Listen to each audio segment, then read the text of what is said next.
Здраво, јас сум Никола Јовановски, доаѓам од иницијативата QRDQ и на овој час ќе зборуваме за отпадот со пластика. Пред некое време го слушнав и го подистражив оној фактот дека ќе има повеќе пластика, парчиња пластика од животни до 2050. Една од најголемите причини што директно ме погоди тоа што ја гледам пластиката насекаде околу мене.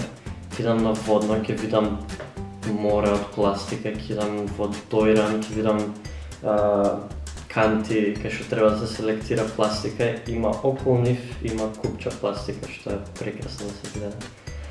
Затоа сакам да посочам кон неколку примери како може вие лично да допринесете да се намали отпад, со тоа што ќе резонираме со денот на планетата Земја, кој беше пред некој ден, кој е исто така за намалување на отпадот од пластика. Првите две работи што сакам да ви покажам се чаша и шиша што се реупотребливи. Обично на настани кај што има пластични чаши и да, ова е пластична чаша, ама може да се реупотребува. Ова е метална шиша што исто така е реупотребливо и многу е важно за кај нас во Македонија и посебно во Скопје, дека најголем дел од водата ни е питка и има истражување што вели дека ни е една од најчистите води во Европа, така што нема причина зашто да купуваме додатни пластични шишиња. Друга ствар што е многу интересна е металната цевка. Бидејќи пластичните цевки се сериозен проблем, иако се релативно минорна работа.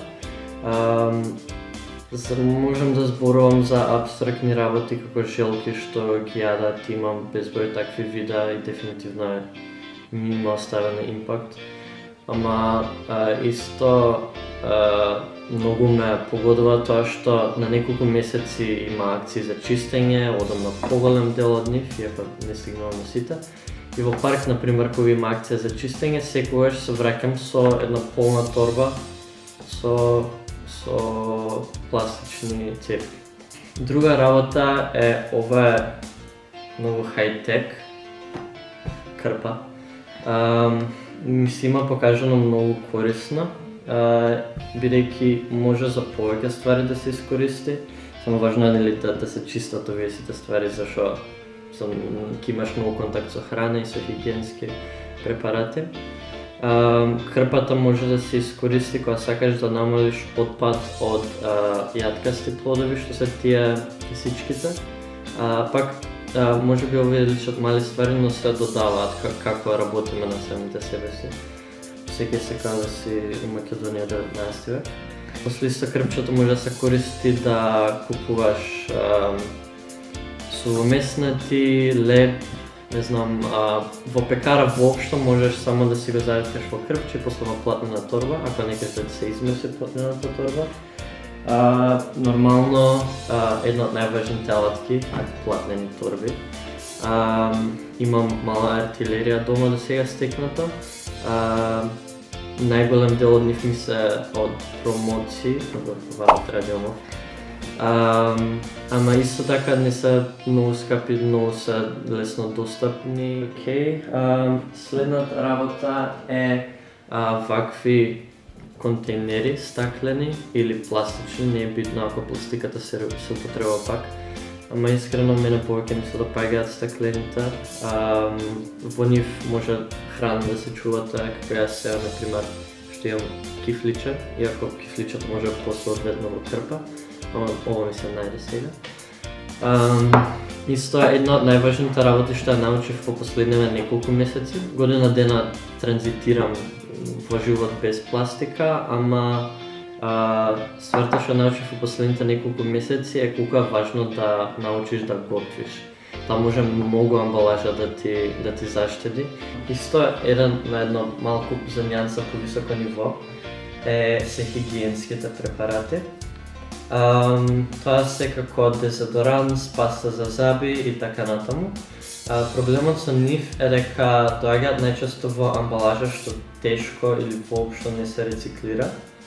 Јас, например, имам дезодорант направено Сите состојки може да се купат рефус.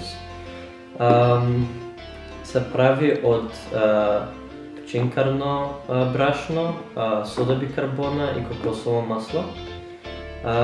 Се мешаат сите три состојки по еднакви делови, например по една лажичка од се. И се додава есенцијални масла по желба. Пред 10 дена јас заедно со мојот тим од FIRIDQ одржавме една обука за намалување на отпадот и таму сите присутни заедно со организацијскиот тим почнаа предизвик за намалување на својот отпад. Важното со тој предизвик е што е постепен и одиш со едно парче амбалажа, едно по едно. Например, почнеш со пластични шишиња, па после некое време почнеш со пластични цевки и така натаму. Така што повикувам и вие да се придружите на предизвикот. Да ви посочил да почнете со пластични шишиња. Дали да се носите вакво или стаклено шише, сосема во ред, без разлика, само да нема пластични шишиња. И својот напредок може да го тагнете на Instagram или на Facebook со хештег VQ0 и така си го следиме меѓусебниот напредок и се помагаме за да научиме нови начини како да се подобриме себе си. Исто би сакал да спомнам една друга акција која ќе одржиме на 27 во петок. Тоа е изложба по име Естетика на грдото. На таа изложба ќе бидат представени проблемите во животната средина на еден креативен начин.